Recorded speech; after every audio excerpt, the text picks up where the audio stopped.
Maligayang pagbisita at pagbabalik po sa ating munting channel. Narito na po, ang karugtong ng ating istorya. Ika-346 na kabanata. Ang salo-salo ng pamilya. My darling Debbie, umaasa ako na maayos ang pagtrato ni Alex sa iyo, wika ni Jessup kay Debbie, na walang pagkukunwari na pagmamahal, ang makikita sa mata. Pagkatapos mamatay ng kanyang anak, inilipat niya ang buong pagmamahal kay Debbie. Namula si Debbie at ang mga mata ay may saya. Maraming salamat kay Alex, ang lahat ay naging maayos sa ating pamilya, wika nito. Pagkatapos ay tumingin siya kay Alex at naisip, ako ang pinakamasayang babae sa buong mundo. Ang aking lolo, ang aking mapapang asawa, ay pareho akong mahal, at itinatrato ako ng may lubos na respeto. Pareho siyang tumingin kay Alex, at sa kanyang lolo. Bagaman iniligtas sila ni Alex, si Jessup pa rin ang pinuno ng pamilya. Ngayong araw uminom tayo at magdiwang ng magkakasama. Masaya ako, ipinakita ni Jessup ang masayang ngiti, na minsan lang makita. Pinanood ni Chelsea kung paano magtinginan si Alex at Debbie sa isa't isa. At biglang nakaramdam ng pag-iisa at kalungkutan. Sinabi niya sa kanyang sarili, hindi na ako naka-uniforme, at suot ang paborito kong damit, pero para kanino? Wala akong magawa, kundi makaramdam ng lungkot. Ang salo-salo ay ang pinakamalaking selebrasyon na ginanap ng Clifton family. Ilang mga tao ang tagalabas ang naimbitahan. Naramdaman ni Jessup na importanteng imbitahan ang Wood family, pero ilan-ilan lang. Habang naglalakad si Alex at Debbie pababa sa red carpet ng corridor, ang mga tao ay bumaling, at malugod silang binati. Ang isa sa miyembro ng pamilya Clifton ay sobrang excited, itinaas ang kamay at sumigaw ng malakas. Alex, mahal ka namin, at ikaw ang idolo ng aming pamilya. Ang mga taong nakarinig ay tumawa ng masaya. Isa pang babae ang sinabi ng may ngiti. Zelda, mag-ingat ka sa mga sinasabi mo. Alalahanin mo ang iyong asawa. Hindi siya magiging masaya sa ganyan pakikipag-usap mo sa ibang tao. Sinabi ko lang kung ano ang iniisip ng lahat. Ang asawa ko ay hindi magagalit, sagot ni Zelda.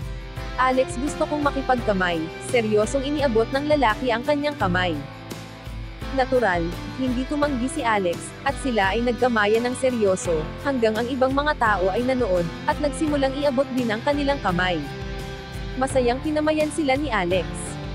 Hindi niya kilala kung sino ang mga ito, pero lahat sila ay magalang, at palakaibigan sa kanya. Si Jessup ay tumawa, pero hindi niya ito pinigilan.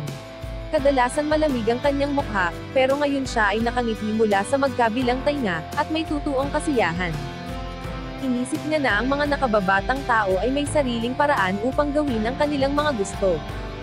Hayaan natin maramdaman ni Alex na masaya ang pamilya Clifton sa kanya. Isang araw, iiwan ko sa kanya ang pagpapatakbo sa pamilya Clifton. Habang papalapit si Alex at Debbie sa kanya, sinabi ni Jessup, ngayong araw, nagkaroon tayo ng selebrasyon upang ipagdiwang ang pagkapanalo ni Alex sa ating pamilya. Kung hindi dahil sa kanya, ang ating pamilya ay hindi na makakapagpatuloy. Hinihiling ko sa inyong lahat, ang inyong kamay, respeto, at pasasalamat para kay Alex at Debbie. Ang pagdiriwang na ito ay kanilang parangal. Si Alex ay papalit sa aking lugar. Ang lahat ay humanga sa mga sinabi ni Jessup.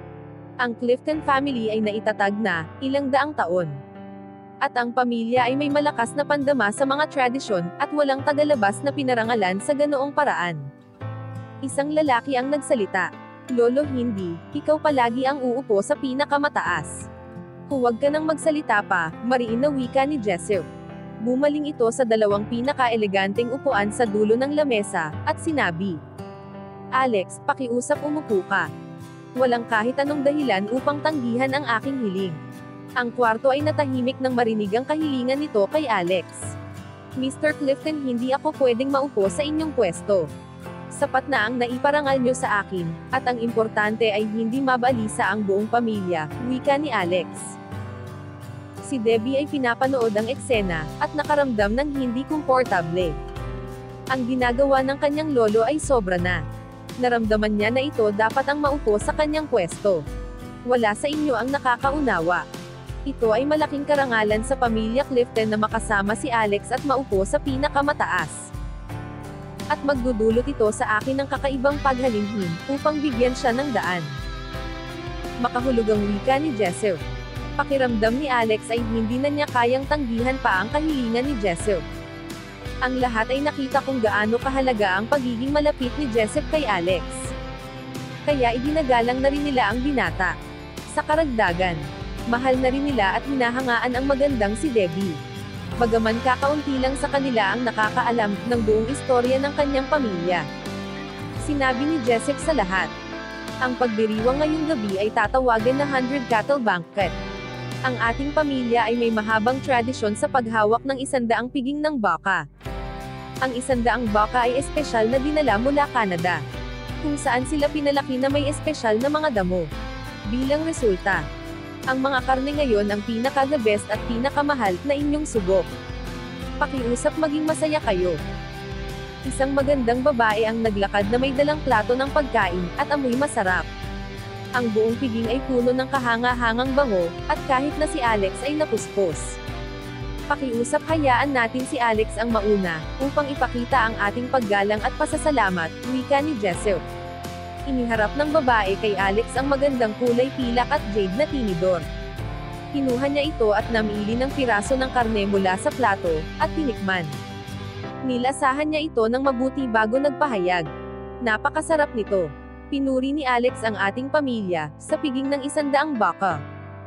Ang eksakto niyang sinabi ay kailangan isulat sa talaan ng Clifton family, sigaw ni Jessup. Opo sir, pagkumpirme ng matandang Maginoo na kanyang katabi. Nagsimula itong magsulat. Ang pagdiriwang ay sobrang saya, at ang lahat ay may masayang sandali. May mga walang katapusan na pakikipag-toast, at ang kapaligiran ay banayad at kalmado. Nang malapit na itong matapos, bumulong si Jessup kay Alex. Alex, pakiusap sumunod ka sa akin. May ipapakita ako sa iyo. Okay, sagot ni Alex na tumayo. Isinama siya ni Jessup at pinangunahan ang pagtungo sa corridor, at lumabas ng courtyard. Hanggang dito na lang po muna. Maraming salamat po sa pakikinig. Pwede po bang humingi ng subscribe bilang pagsuporta sa ating munting channel? Hanggang sa susunod po muli. Stay safe and God bless.